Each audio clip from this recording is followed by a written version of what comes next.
today, we are going to be changing your bed while you're in it. Okay, so what I like to do is to go ahead and check the brakes. Because you're moving your patient on the bed. You would pull the privacy curtain, which is locked here. But you would need to pull the privacy curtain to give your patient some privacy. I've already cleaned my hands, so I should be good to go there. I like to go ahead and put on gloves. It's not a step that's, I can't remember now, it's required in Headmaster, but we're going to change our gloves several times. I like to put on gloves because I don't like to touch anything. You don't know what you're going to find under the covers, even if it's a mannequin. We're going to go ahead and raise the bed to a height where we can reach it. It needs to be a comfortable working height.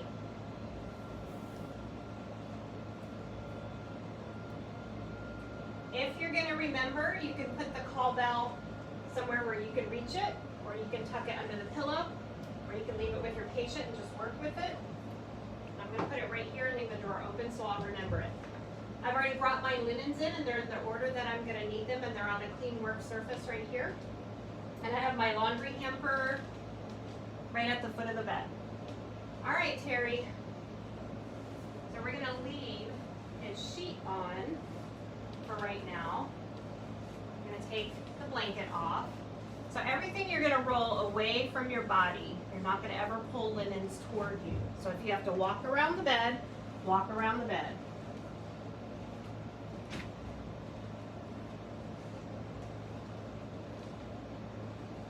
I like to go ahead and loosen everything. You don't want to expose your patient, but go ahead and loosen everything.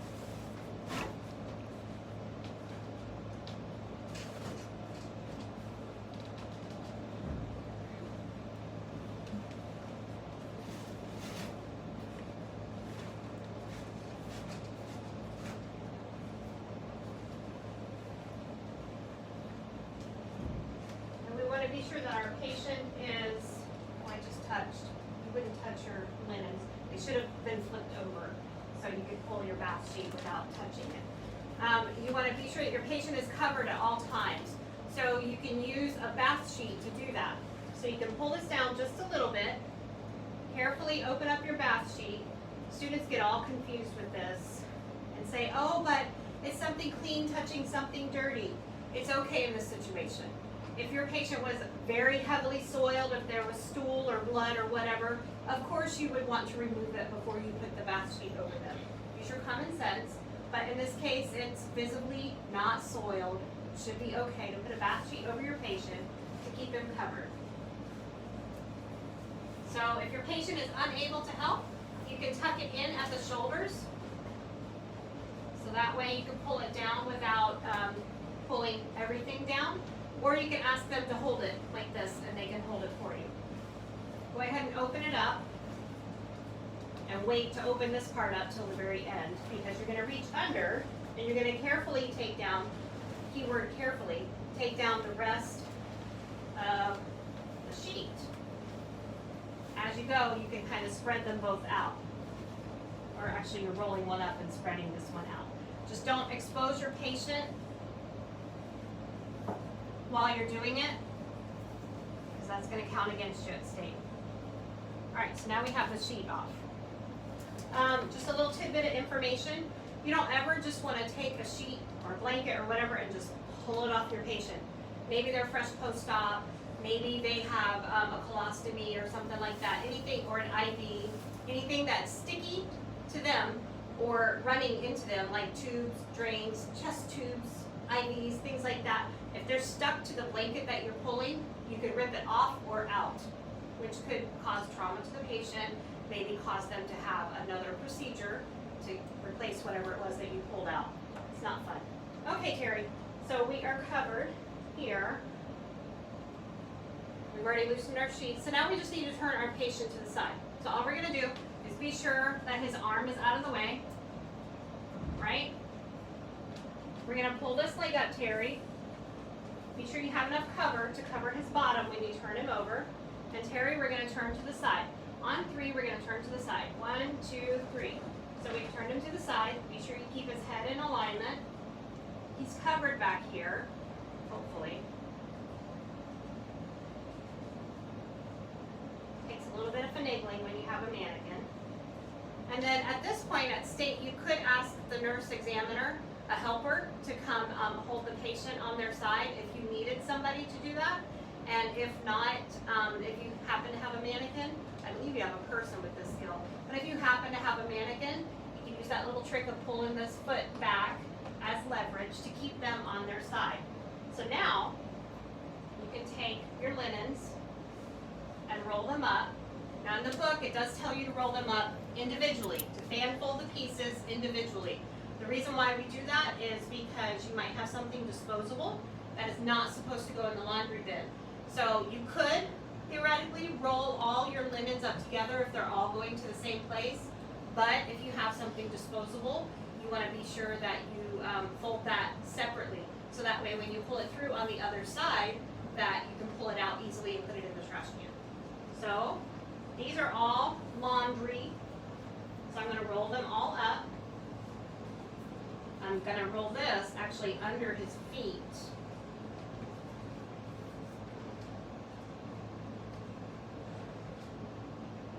Alright, so now I'm ready to put on the clean linens. But first you have to change your gloves. The book tells you to change your gloves. The state does not. So you need to know when to change your gloves. So I'm going to remove my gloves. My hand hygiene.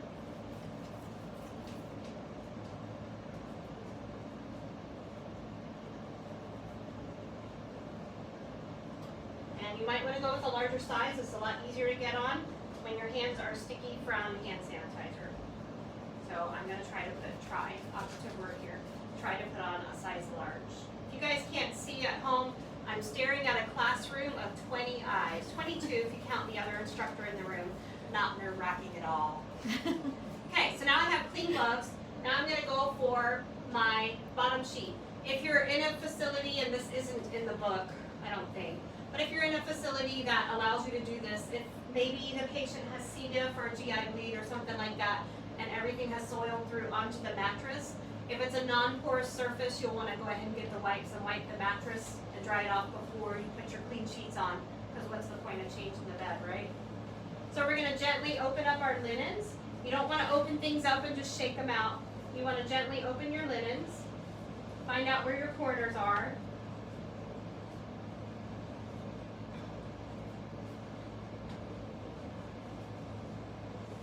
Go ahead and secure the top corner.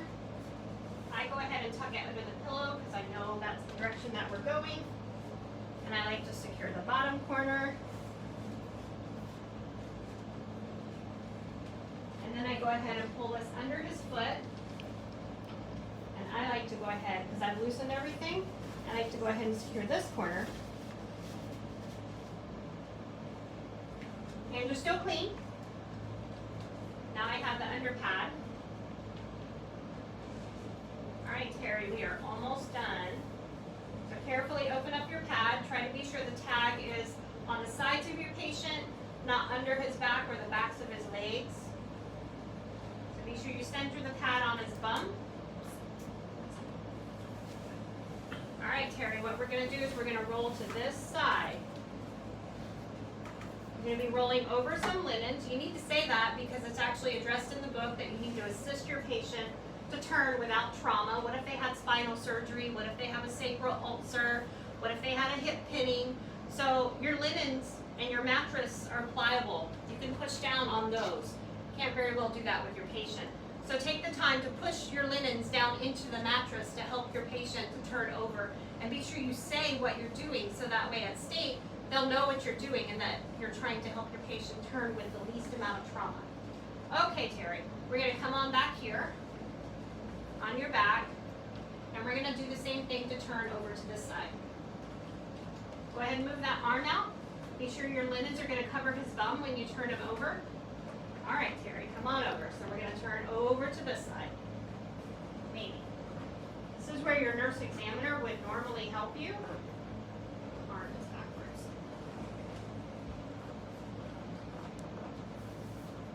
It's not a comedy show. It is today. Okay, so normally your nurse examiner would help you turn your patient over to the side. And I don't have a volunteer because nobody wants to be on camera. Nobody. I'll help. It's okay. All right, Terry. So my hands are still somewhat clean, right? Somewhat clean. I'm going to go ahead and fix them on this side. And you can do this at state. If you feel like your patient's not really in a good position, you can go ahead and reposition them before you finish working. So I'm going to help reposition him a little better on this side.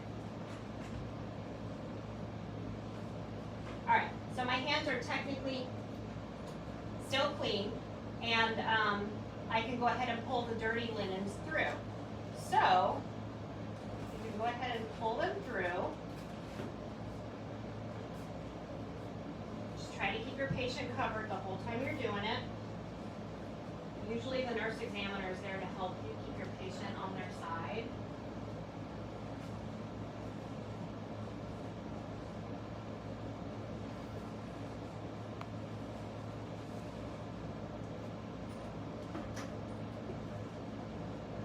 But I don't have that luxury today.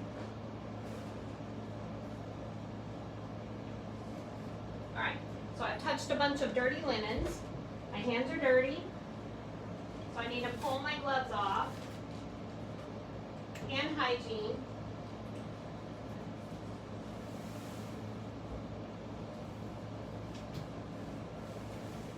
And put on a new pair of gloves.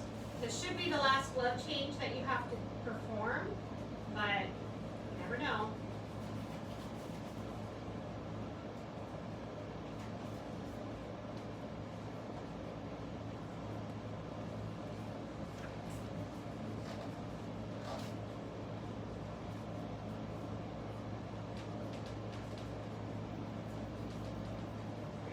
Go ahead and take your bedside table somewhere where you can reach it a little better for yourself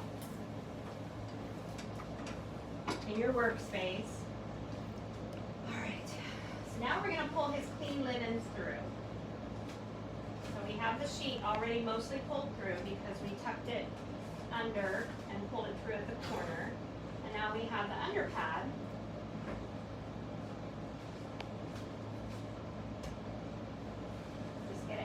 Under your patient, and then you can go ahead and let him lie back down. Come on back, Terry. He's pretty flaccid today.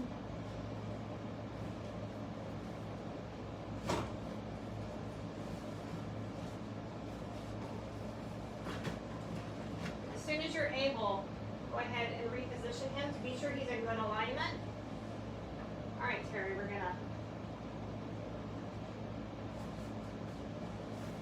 change your pillowcase too. Technically my hands are dirty now because I just touched the pillowcase. I usually do that at the end, and you can do it at the end, but because I just touched it, we're going to go ahead and switch.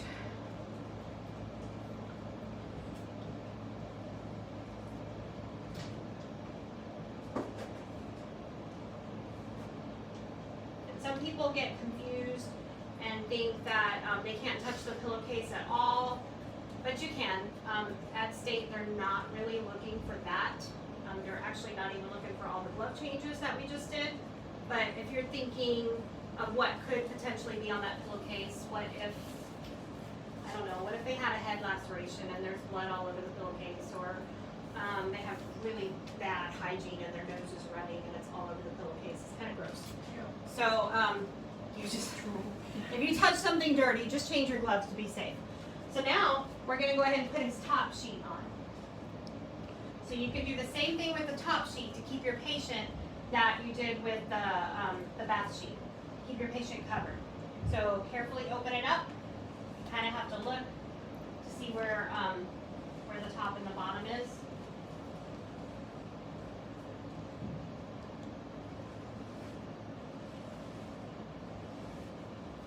I like to give myself plenty of room at the foot of the bed, because you're supposed to tuck the linens in at the foot of the bed, and then you can go ahead and move the top of the bath sheet down a little bit.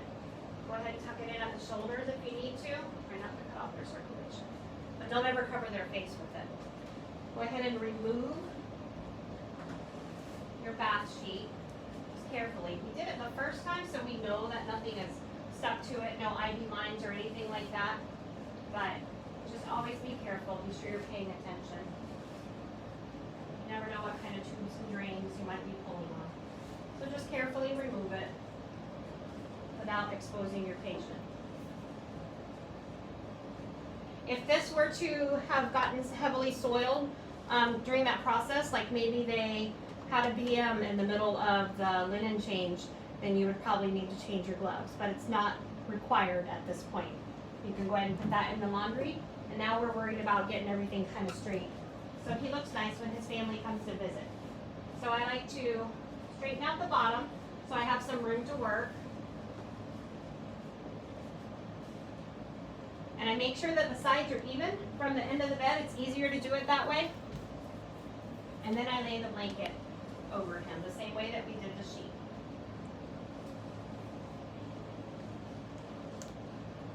And this one you can see is going to be all wonky.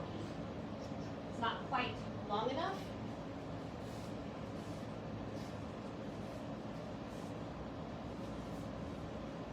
But it's okay. You want to pull the middle of it to the middle, where it folds in the middle. You want to be sure that's kind of laying in the middle of your patient. Makes life a whole lot easier for you.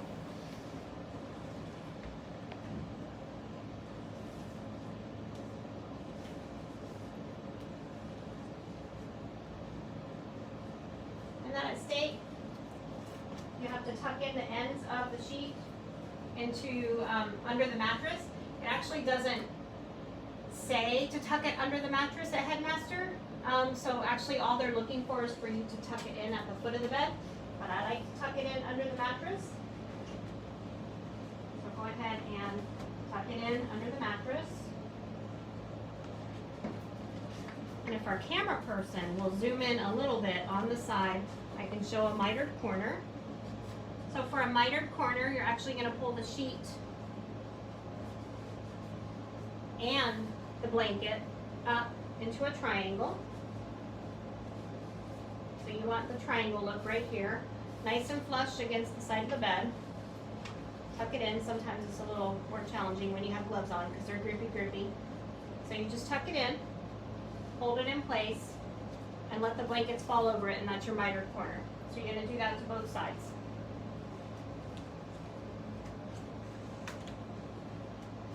And if you do that, you would fix it after because you have dirty gloves or clean gloves. You drop your linens. So just tuck it in. Not a whole lot of room to work with on this one. So pull your linens up.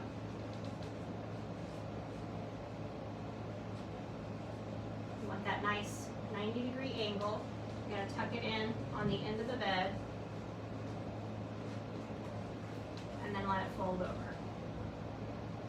Now we can fix the top linens up here. Just as far as the blanket will go is as far as you need to pull it. You don't need to force it. If you don't have a sheet or a blanket that's long enough, then you don't have to do that. Oh, my poor patient's arm is hanging off the bed.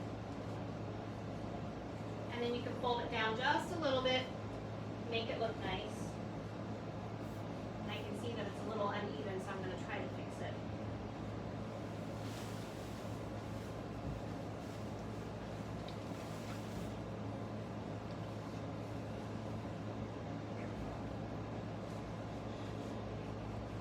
Just try to make it look nice.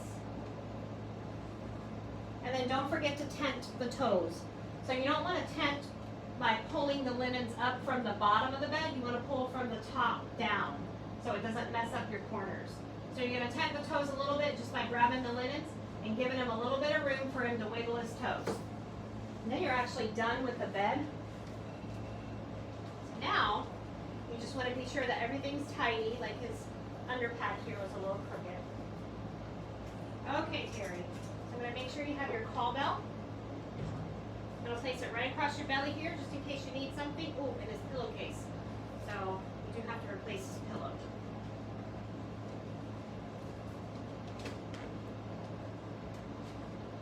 So for the pillowcase, you just open up your pillowcase, scrunch up one side until you get to the middle seam on the bottom. Grab the middle seam with your hand, and you can hold that down with your thumb once you scrunched up. Tag those inside, put the seam on it, and then grab it.